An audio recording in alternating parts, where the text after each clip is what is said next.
ating simula ng umaga ng mga balitang dapat nating malaman sa 774 Balita Ngayon. 774 Balita Ngayon. 30 minutong pag-uulat ng mga impormasyon at mga pangyayari sa loob at labas ng bansa. 774 Balita Ngayon. Kasama ang buong pwersa ng 774 News Team. 774 Balita Ngayon. Sa himpilang pinagkakatiwalaan sa balita at serbisyo publiko. DWWW 774, your ultimate news and music radio. At ngayon, narito ang inyong mga tagapagbalita. 774 Balita Ngayon.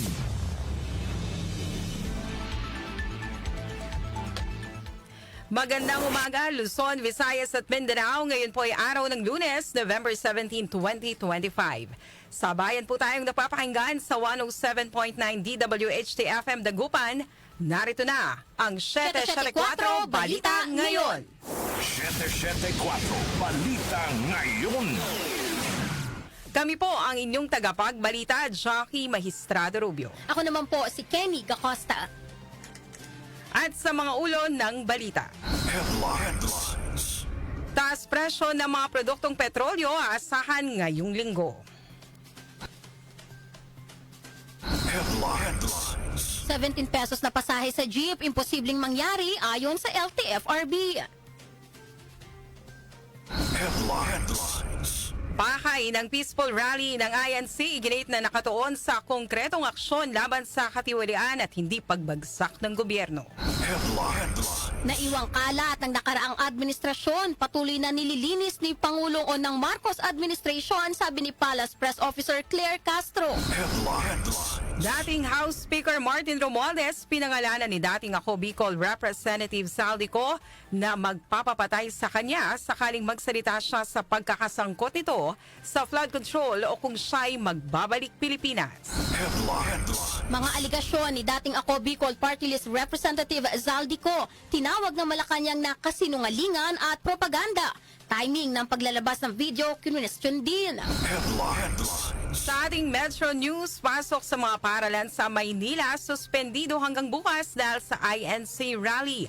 Pero mga empleyado sa Manila City Hall may pasok ngayong araw. Headlines. Sa ating Science and Technology News, pinakamatandang RNA na recover mula sa Siberian mammoth na namatay na makalipas ang 39,000 taon. Headlines. Sa ating Lifestyle News, Ninoy Aquino International Airport nakakuha ng Global Experience Accreditation mula sa Airports Council International. Headlines. Para sa ating music trivia, ano kayang awitin ng English pop duo na Wham na nanguna sa 1989 US Singles Chart? Alamin. Headlines. At sa ating balitang kakaiba, isang lalaking hirap magka-abs. Nag-inject ng hyaluronic acid para magka 8-pack abs. Headlines.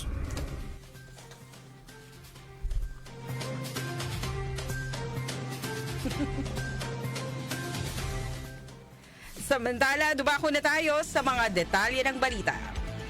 774 Balita Ngayon. May nakatakdang taas presyo sa mga produktong petrolyo ngayong linggo. Sa pagtaya ng mga taga-industriya ng langis sa ika-4 na sunod na linggo, maaring madagdagan ang kada litro ng diesel ng 1 peso hanggang 1 peso and 20 centavos. Kaparehong halaga rin ang maaring umento sa kada litro ng gasolina na ika-7 sunod na linggo ng pagtaas sa presyo nito. Wala namang magiging paggalaw sa kada litro ng kerosene dahil sa umiiral na price freeze sa buong bansa. Ang taas presyo sa mga produktong petrolyo ngayong linggo ay bunsod pa rin ng sanctions sa Russian oil na may epekto sa merkado dahil sa inaasahang paghihigpit sa supply ng langis. 774 Balita Ngayon. Pinawi ng Land Transportation, Franchising and Regulatory Board o LTFRB ang pangamba na tumaas ang pasahe sa mga jeepney. Ayon kay LTFRB Chairman Vigor Mendoza II, imposibleng payagan ang 17 pesos na minimum fare para sa mga jeepneys. Pagtitiyak ni Mendoza, walang sapat na datos upang suportahan ang hirit na 17 pesos minimum fare sa mga jeepneys sa buong bansa. Samantala, Balita ngayon. tumanggap po muna tayo ng balita mula sa labas ng ating himpilan. Executive Secretary Lucas Bersamin itinangging papalitan siya bilang Executive Secretary. Narito ang report ni Chanel Salazar. Tinabla na Executive Secretary Lucas Bersamin ang mga kumakalat na spekulasyon na aalisin o papalitan siya sa kanyang posisyon.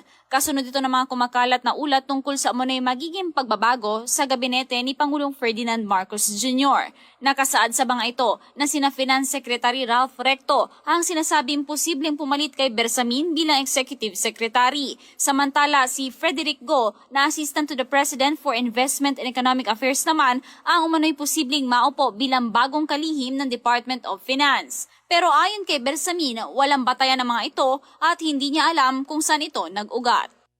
Ako si Chanel Salazar ng DWWW 774, your ultimate music radio. Maraming salamat sa iyong balita, Chanel Salazar. 774 Balita ngayon. Samantala sa ating pagpapatuloy, DILG may paalala laban sa mga manggugulo sa 3 araw na peaceful rally ng INC. Gina Mapes sa report. Nagbabala ang Department of the Interior and Local Government o DILG sa mga grupo o mga individual na magtatangkang manggulo sa 3 araw na mapayapang demonstrasyon ng mga tagasunod ng Iglesia ni Cristo sa Quirino Grandstand. Paalala ni DILG Secretary John Vic Remulla, hindi nila ninanais ang destabilization sa gobyerno. Peaceful rally niya ang kailangan sa paghahanap ng katotohanan at hustisya. Iginit ni SILG Remulla na hindi papayagan ng anumang grupo o sino man na magsagawa ng destabilization sa gobyerno. Handaan niya ang buong pwersa ng pamahalaan upang resolbahin ang lahat ng banta sa kaayusan o public order. Anya, buong bigat ng batas at hustisya ang gagamitin laban sa mga destabilizer.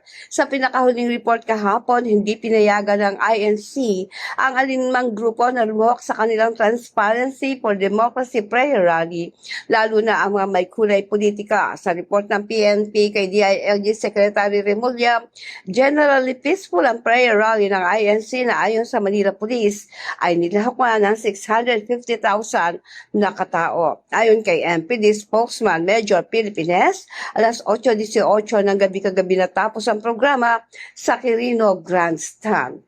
Ako si Gina Mape ng DWWW 774, your ultimate music radio. Salamat, Gina Mape. 774 Balita ngayon. Samantala, nilinaw ng religious group na Iglesia ni Cristo INC ang pakay ng kanilang 3 araw na protesta na magdemand ng konkretong aksyon laban sa katiwalian at hindi para pabagsakin ang gobyerno.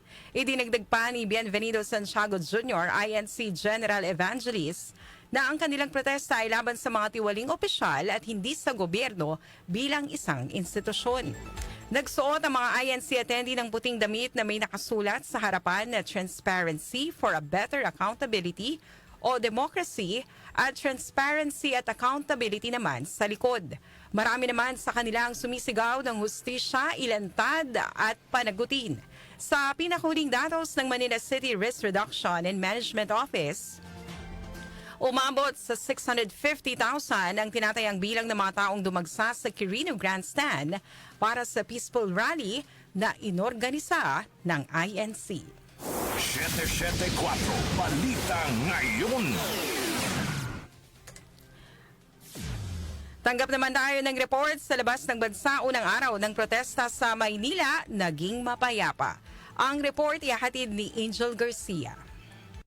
Generally peaceful ang unang araw ng kaliwat-kanang kilos protesta laban sa katiwalian sa Maynila at People Power Monument sa Quezon City. Ayon kay Philippine National Police Acting Chief Police Lieutenant General Jose Melencio Nartates Jr., wala naman silang naitalang untoward incident kung saan maayos na naipahayag ng mga lumahok ang kanilang hinaingat sa loobin. Mahigpit ding ipinatupad ang maximum tolerance at inilagay sa full alert ang lahat ng police regional offices sa buong bansa kabilang na ang intel units, traffic team, maritime patrol, medical responders at quick reaction forces. Sinabi pa ni Nartate sa mananatiling nakahanda ang pambansang pulisya na tiyakin ang kapayapaan sa buong 3 araw na aktibidad. Sa datos ng PNP, nasa 650,000 na INC members ang dumalo sa rally sa Quirino Grandstand habang nasa higit 3,000 naman sa People Power Monument. Angel Garcia ng DWWW 774, your ultimate music radio. Maraming salamat, Angel Garcia. 774 Balita Ngayon. Samantala, aminado ang Malacanang na ang pagsuporta sa mga panawagan ng iba't ibang grupo na patalsikin si Pangulong Ferdinand Marcos Jr. sa gitna ng investigasyon sa katiwalian ay magbubunga ng paglaya ng mga sangkot sa korupsyon at pagpapatuloy ng pagnanakaw sa kaban ng bayan. Sinabi ni Palace Press Officer Claire Castro na ngayong dumarami na ang mga ebidensya laban sa mga sangkot sa katiwalian, naghahatid ng kalituhan ang mga anarkiya na nasa likod ng tinawag niyang Team Itim para patigilin ang investigasyon ng gobyerno sa anomalya. Matagal na anyang inaayos at nililinis ng Pangulo ang kalat na iniwan ng nakalipas na administrasyon. Subalit kung magbabago ang gobyerno, matitigil ang lahat ng ginawa ng Pangulo. Ginawa ng Malacanang ang pahayag kasunod ng panawagan ng United People's Initiative o UPI na bumaba sa poder si Marcos Jr. kung mabigo siyang tugunan ang aligasyon ni former House Appropriations Committee Chair at resigned Ako Bicol Party List Representative Zaldico, lalo na ang pagbulsa ng 25 billion pesos ng 100 billion pesos congressional insertions sa 2025 national budget. Samantala, isa pa pong balita, Makabayan Black tinawag na Chief Architect ng Korupsyon si PBBM. Grace Mariano sa detalye. Binigyang diin ng Makabayan Black na lumalabas ngayon na si Pangulong Ferdinand Bongbong Marcos Jr. mismo ang chief architect ng korupsyon sa gobyerno. Sinabi ito ni Representatives Antonio Tino ng ACT Teachers Party List, Rene Luisco ng Kabataan Party List at Sarah Jane Elago ng Gabriela Women's Party matapos isiwalat ni dating Congressman Elizalde Co na iniutos ni PBBM na magsingit siya ng 100 billion pesos na halaga ng proyekto sa 2025 national budget. Bunsod nito ay hiniling ng Makabayan Black na agad isailalim sa isang independent investigation ang papel ni Pangulong Marcos sa 100 billion pesos na budget insertions at ang pag-aproba nito sa unprogrammed fund releases.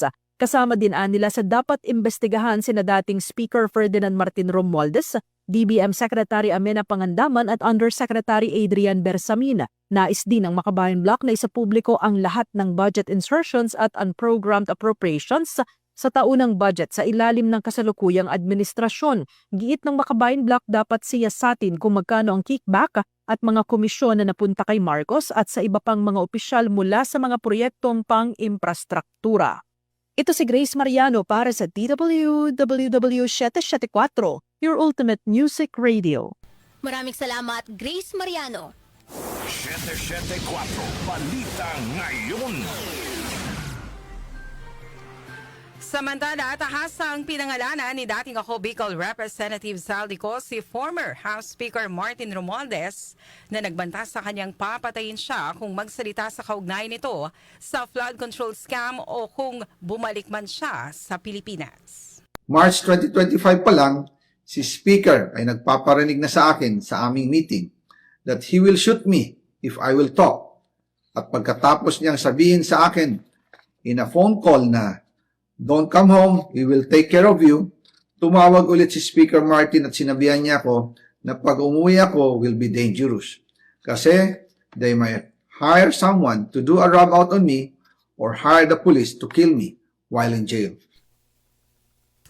Ginawa ni Ko ang pahayag sa kanyang ikatlong inilabas na video kahapon November 16 kung saan din niya binanggit si Romualdez na nagbanta na sa kanyang buhay noon pang March 2025 sa isang sinasabing meeting.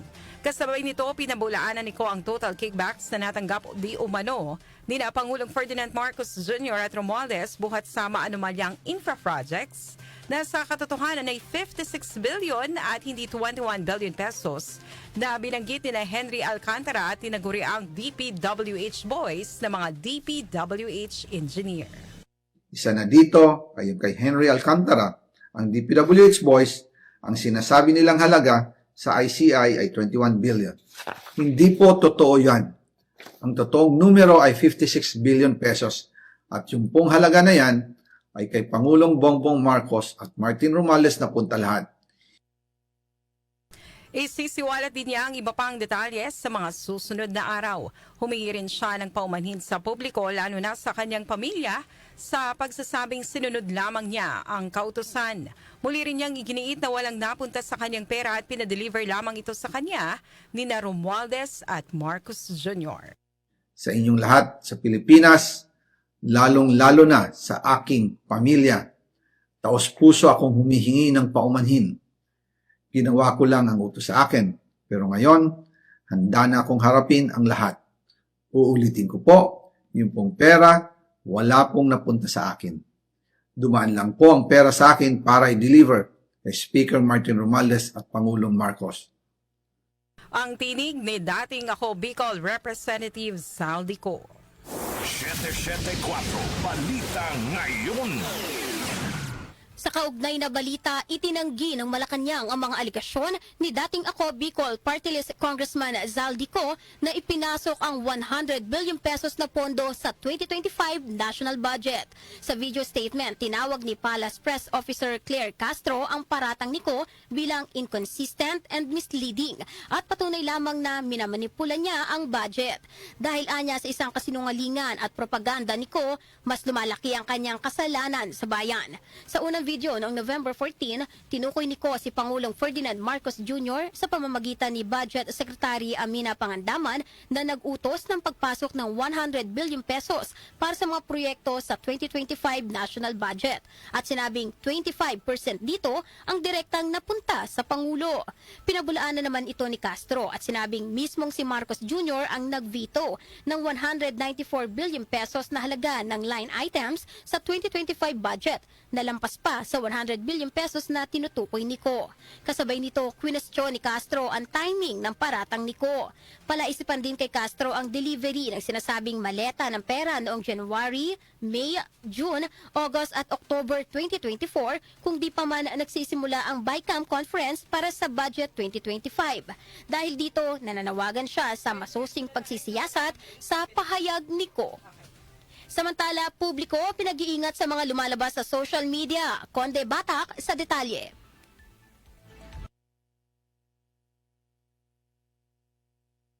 Pinag-iingat ni Senate President Tito Soto III ang publiko na huwag basta maniniwala agad sa lahat ng lumalabas o sinasabi ng ilang individual sa social media. Hindi man direktang binanggit ni Soto, subalit nitong mga nakalipas na araw lang ay sunod-sunod ang Part 1, 2 at 3 na mga revelasyon ni dating Congressman Zaldico tungkol sa katiwalian ng flood control projects kung saan tinukoy pa nga si Pangulong Bongbong Marcos na promotor ng pagsisingit ng 100 billion pesos sa 2025 budget. Binigyang diin ni Soto na kailangan mag-ingat tayo sa anumang lalabas sa social media, lalo't hindi naman ito pinanumpaan kaya lalabas na wala itong accountability at wala ring credibility. Tinukoy ng Senate President na problemang ugali ng mga Pilipino ang maniniwala agad kapag galit doon sa pinararatangan at kung nagtitiwala naman sa inakusahan kahit anong sabihing masama ay hindi naman paniniwalaan. Nababahala rin si Soto sa posibilidad na mayroong nagmamanipula sa sitwasyon at anya ito ang pinakamasakit na mangyayari. Bukod sa pag-iingat ay kailangan magtiwala rin anya sa Diyos at sa bansa na sa huli ay lalabas din ang katotohanan. Conde Batak ng DWWW 774, your ultimate music radio. Maraming salamat, Conde Batak. 774 Balita Ngayon. Metro News. Metro News. Sa ating Metro News, walang pasok sa Maynila ngayong araw ng Lunes, November 17 hanggang bukas, November 18 dahil sa 3 araw na gatherings ng religious group na Iglesia ni Cristo. Sa inilabas na video ng Manila Public Information Office kahapon, November 16, inianunsyo ni Manila City Mayor Isko Moreno Domagoso ang 2 araw na class suspension ng in-person classes sa lungsod sa lahat ng level, public at private schools. Kaya iniutos niya ang alternative delivery modes ng klase sa mga estudyante. Ngunit ang 17 ay 18 ay Lunes at Martes. Ay ito ay araw na may pasok. Ngunit may nabuti ng inyong pamahalaang lungsod para hindi na kayo maabala yung ating mga guro at mga estudyante sa malawakang peaceful rally na to ay kinansela na po natin ang pasok sa eskwela, pribado at pampubliko. Sa kabilang dako, may pasok naman ang mga empleyado ng gobyerno sa Manila City Hall. Kailangan pa rin natin na magtuloy bilang pamahalaan, lalo't-lalo na naawa din ako sa ating mga COS or JO, Contract of Service, and yung ating mga JO. Meron kasing mga empleyado na no work, no pay. Dumarami na. Magpapasko mo pa. Siyempre, kahit paano, yung ating mga maliliit na empleyado, nag-aharingunan lang yan. Siyempre, gusto nila may pasok, may trabaho, para kahit paano, meron sila maiuwi sa pamilya. So, may trabaho tayo. Ang tinig ni Manila City Mayor Isko Moreno Dumaguso. 774 Balita Ngayon.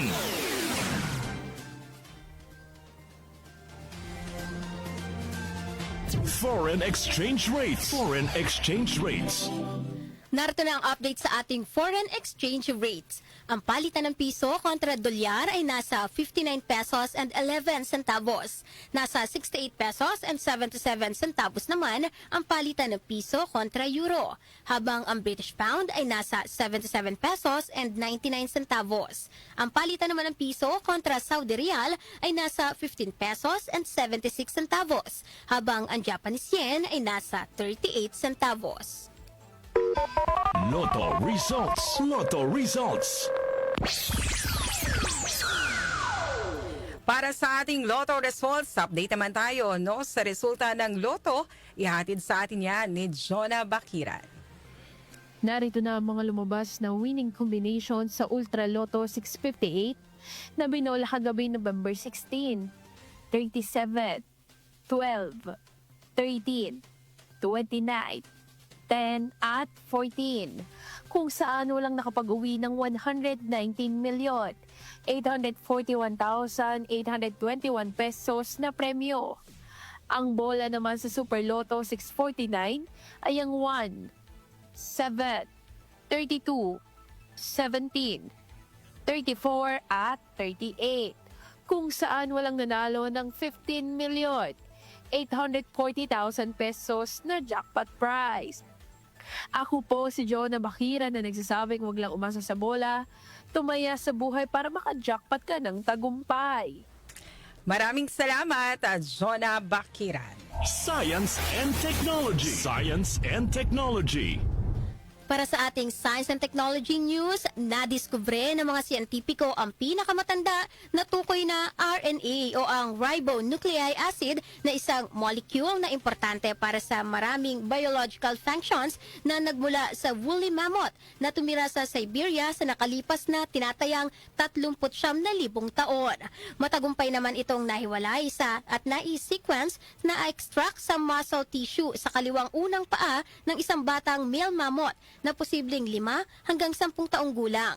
Ang carcass o patay na katawan ng hayop ay nadiskubre noong 2010 sa Siberian permafrost na Russian Far East sa kahabaan ng Oyogos Yarkos. Binigyan ang mammoth na pangalan na Yuka, na isa sa best preserved frozen carcasses na extinct species.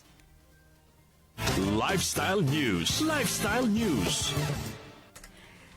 Sa ating lifestyle news, Ninoy Aquino International Airport o NAIA nakakuha ng Global Experience Accreditation mula sa Airports Council International. Ang detalye ay ihatid sa atin ni Mika Fajardo.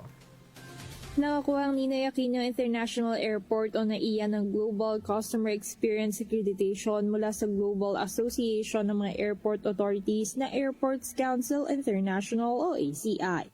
Ayon sa NAIA, nakamit itong isang Level 1 Airport Customer Experience Accreditation na unang pagkakataong pagkilala ng ACI sa paliparan para sa pagtugon sa mga international standards sa pamamahala at pagpapabuti ng karanasan ng pasahero.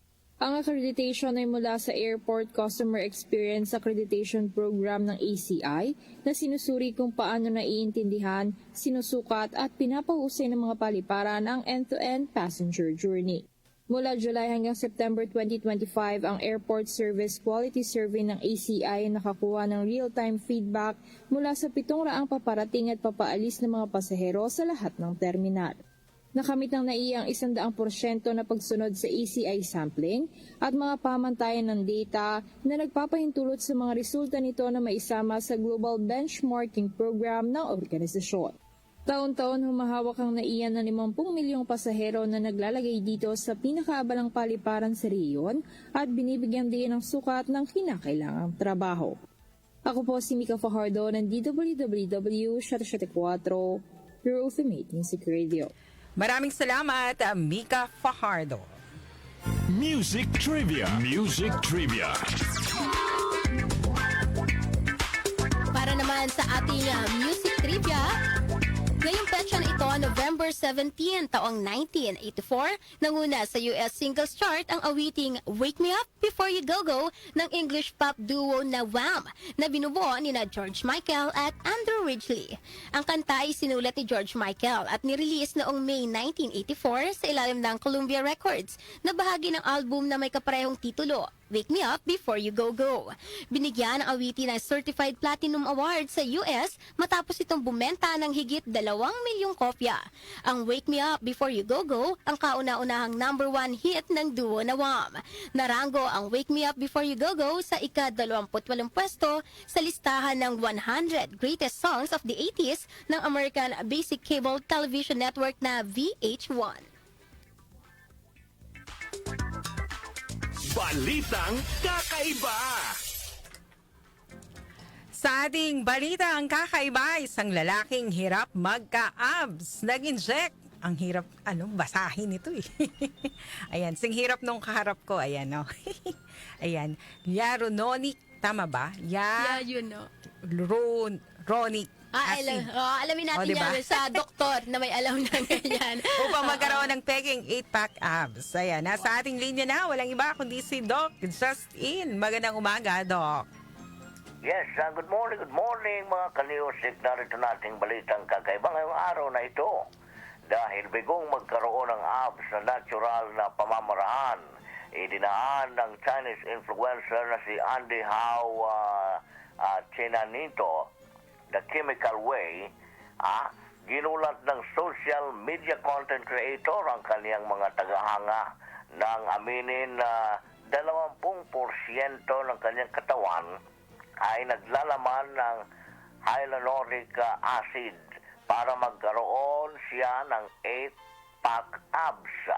At alam ba ninyo kung magkano kanyang ginastos?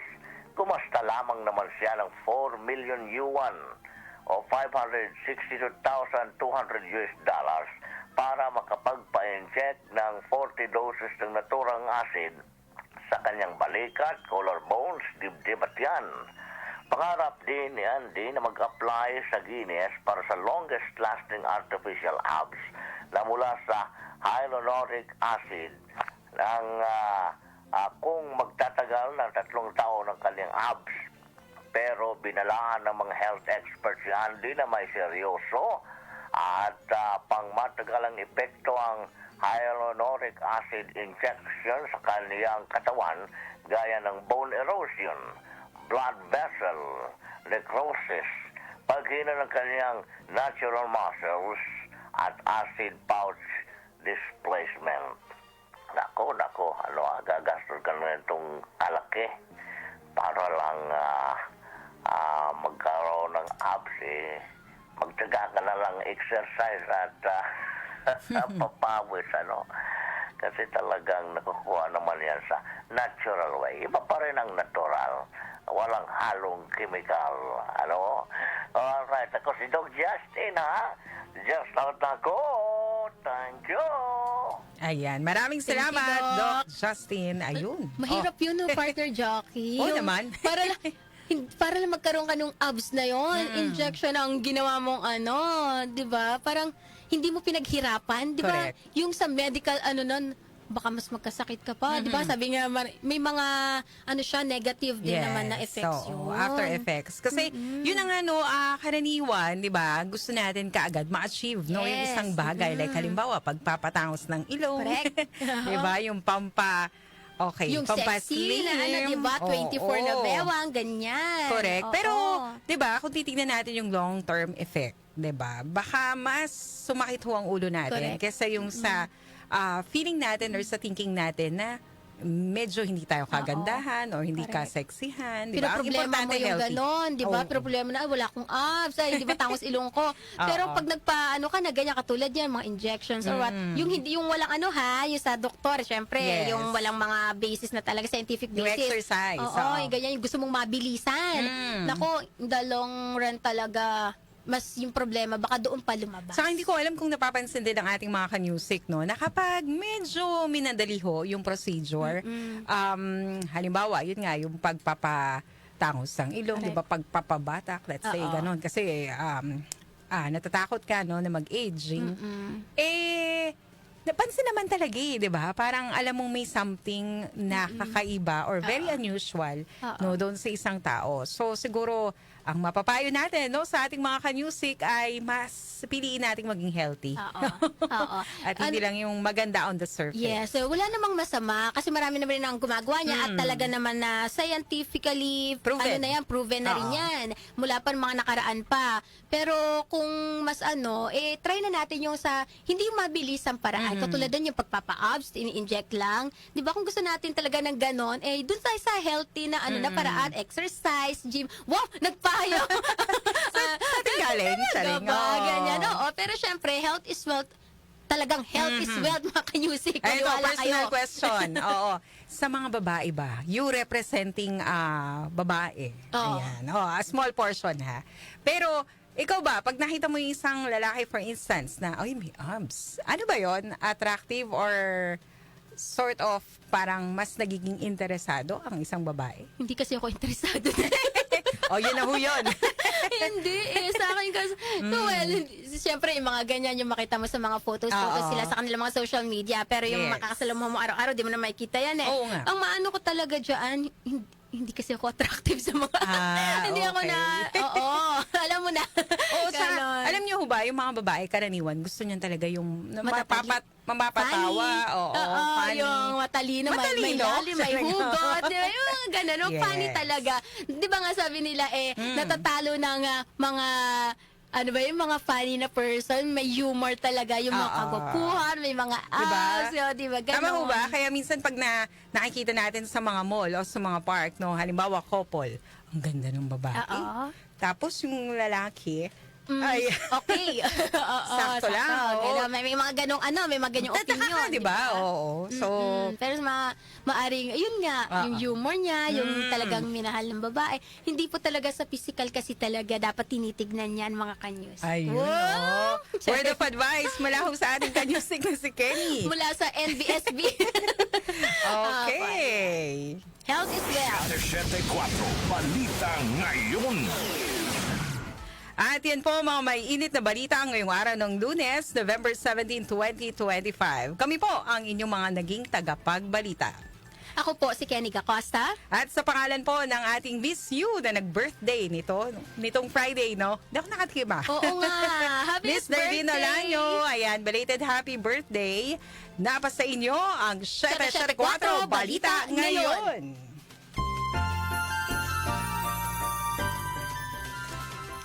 At doon sa mga nag-aabang, no, ilang araw na lang bago ho tayo magtago, magregalo. Ayan, 38 days na lang po. Pasko na.